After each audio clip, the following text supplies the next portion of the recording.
Welcome back to JW's Backyard. Now, I couldn't tell you how many times throughout the years I've had to drag a go-kart back from out in the field or up at the top of the road, all because of a broken pull start. It never happens when I'm close to the house, it's always when I'm a mile down the road. But today I'm going to show you how to put a new cord on a broken pull start and rewind it. And this used to be like rocket science to me, as you can tell by my selection of spare pull starts. And it was all because I watched a video years ago of how to do it incorrectly. But it's actually super simple once you know how to do it, and it's just common sense. You don't have to take it apart or anything. So let's get to work. But after seeing this, you're never gonna have to buy a new pull start again unless something breaks like the spring or something. But it's really hard to buy new pull starts online. If you buy a cheap one like this on Amazon, it's like 15 bucks. The cord's gonna break within a couple weeks, trust me.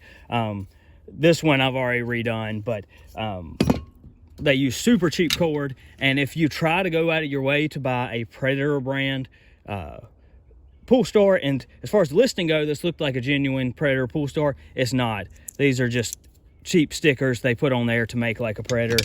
And you know, the Predator cord lasts a little longer, but the cord they use on these things are super cheap, and they break in literally a matter of weeks. And there's a 79cc that I've redone. So we're gonna redo this one today. So as far as stuff you'll need some new cord. Now, you can use whatever you want to, but I got this off Amazon for like 30 bucks. It's a 100-foot number 5 that works good in these Predators. And you know, 100 foot's gonna last probably your lifetime of redoing pull starts. And this is supposed to be pretty good cord.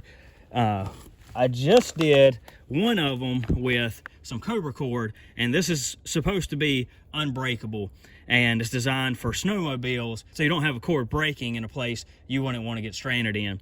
But I just couldn't afford to do them all with the cobra cord, because this is like 30 bucks for one pull start, as opposed to who knows how many I can do with that. But you need something to cut the cord, you need something skinny that you can use as a wedge, maybe some pliers, and then a lighter to burn the end of the cord so it doesn't fray. And it's always helpful to have the old cord that you took off, just to get a good idea of the length. Now, this came off of a Predator 212, and it's about 3 foot in length. So if you have a similar 212 engine, 3 foot is a good length for you. Now, I know the 79cc pull start was a bit shorter than that, so it'll vary from engine to engine, but if you have this cord, it'll give you a good guesstimate. Otherwise, you're just going to have to make a good educated guess. But to start, we'll flip this thing over, and there's a spring up under this cover here. It's just a flat piece of steel that's coiled up, but that is what actually makes it recoil. So all you're going to do is you're going to start turning it counterclockwise to retension that spring.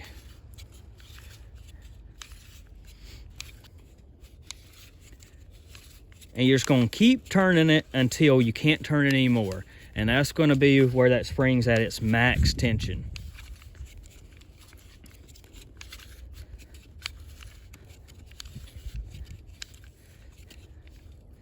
Okay, so I can't turn it anymore, but we're not going to leave it here, because that can damage the spring, especially if you're pulling that pull start and it's reaching its max tension each time. It can break it. So let's find the hole that the cord's going to go through. So there's a hole right here.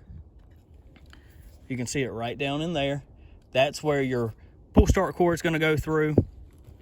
And let's let some of the tension off of that spring. Let's bring that hole back around to line up with the hole on the outer cover for the cord. All right, so our hole's right there, and as you can see, it's marked by that little QY there. And now we're going to take something skinny like the screwdriver, and we're just going to wedge it in so that those two holes stay aligned there. So let's go ahead and cut our cord.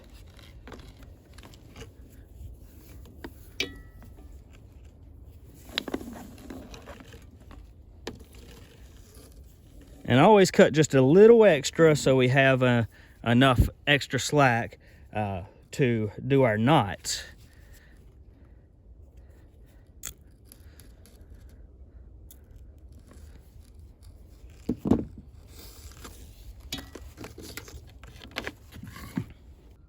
So we're gonna take our handle. If you lose your handle or it breaks, I got a pack of 5 for like 10 bucks off of Amazon. You're gonna run the cord through your handle and you're just gonna tie a knot. And that's gonna be what secures this cord into this handle and keeps it from coming out.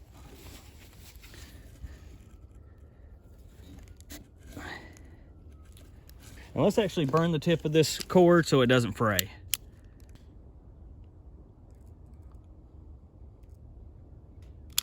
So now what we're going to do is we're going to run this cord through the outer cover here and through the hole in the wheel there. Now this is the tricky part.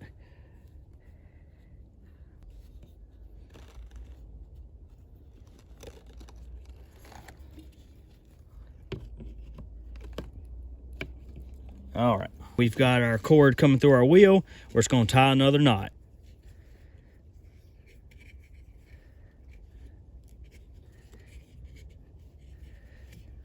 And let's just burn this end so it doesn't fray. And pull the slack back out. Now all you gotta do, hold a little pressure on that wheel so you can take your screwdriver out and slowly let that start wind back up.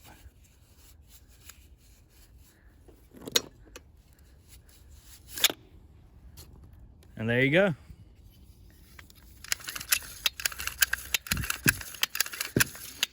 All right, and now just to double check to make sure that we're not going to damage the spring under this cover, let's pull our pull start all the way out.